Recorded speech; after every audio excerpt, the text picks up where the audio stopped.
Aking Panginoon, humihingi ako ng tawad sa aking mga kasalanan. Ikaw ang pinakamabuti sa lahat.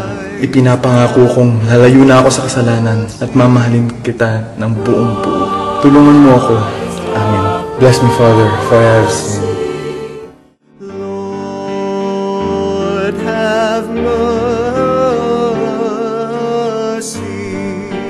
Lord, have mercy.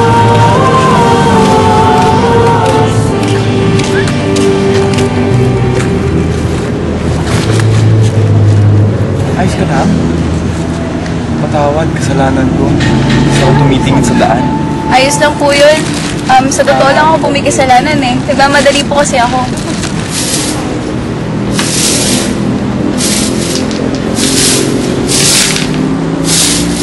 Padre! Ako, kilala niyo ba yung pumasok? Hindi eh. Pero parang natatandaan ko na nakabunggo ko siya nung unang araw ko dito. Bakit? Si Lerna yun eh. Lagi nga siya pinag-uusapan sa palengke. Balubugbog daw na asawa. Battered wife ba tawag doon? Lagi nga may pasa pag pumapasok sa simbahan eh. Ganun? Sige, ito ka muna. Baka nag-iintay na. Umalis ka.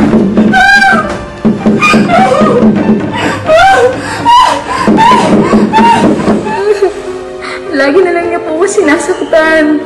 Pinipilit na makipag... Alam ko po kasalanan ko ito, pero wala akong magawa. Iya, sige lang. Ilabas mo lang ang lahat ng sama ng loob mo. Kasi po, Padre, matagal na po niyang gustong magkaanak. Kaya po araw-araw pinipilit niya akong makipagtalik. Kahit na...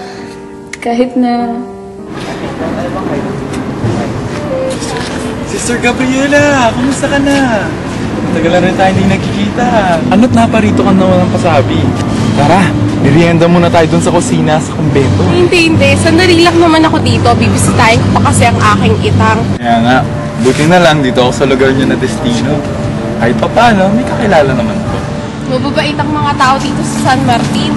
Dapat maging mabuti kang pura sa kanila, ha? Naku, mukhang mainit ang pagtanggap nila sa'yo. Hindi kang magdasal, ha? Ayon nga sa Biblia, watch and pray that you may not undergo the test.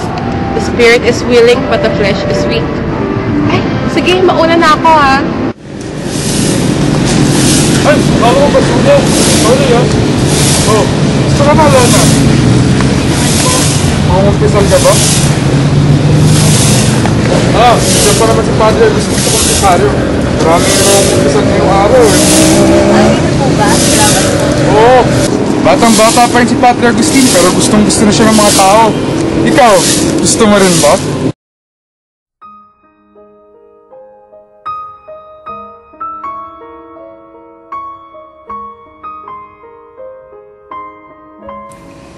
Padre, kasalanan po ba yun?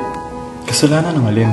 Na hindi ko mabigyan ng anak ang asawa ko. Kaya hindi ko magawang lumaban o magsabi man lang kahit ayoko. Padre Agustin, ano ginagawa mo dyan? May bumabagabag ba sa'yo? Sandali, parang tamlay mo at hindi mo muna ayahan. Yung isang pare na humalili sa'yo. May sakit ka ba? Wala naman. Naisip lang ako. Huwag mo hayaang ganyan. Alam mo naman sa kanyang mga pagkakataon, dun sumasala kayo mga manunukso. Basta lagi kang magdasal, ha? Isa pa yung problema, sister. Kahit anong subok kong magdasal ng taimtim, hindi ko magawa. Marahil dahil ito sa iniisip ko. Ganun ba? Ba't di ka muna mag-break?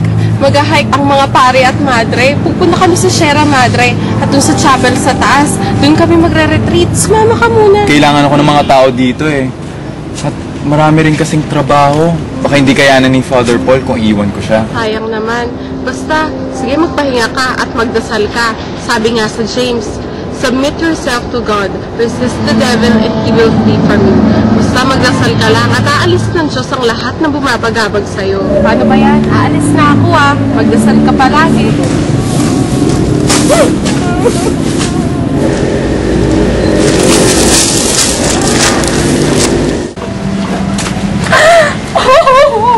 Bakit, Lena? Ginawa na naman yan? Maging matatag ka, Lena. Huwag kang panghinaan ng loob.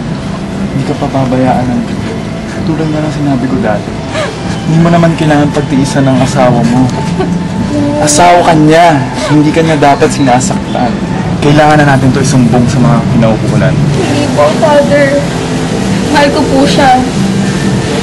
Kakayanin ko magtiis para sa kanya. Kasi pinapakita mo, iibigin ng kahit sinong lalaki na maging asawa ka. Kahit pa ako. O, Padre, kamusta ka na? Mabuti naman, ikaw. Mabuti. Nakita ko kanina sila na.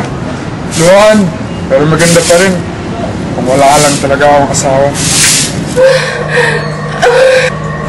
Gusto ko na siyang iwan. Hindi ko na kaya.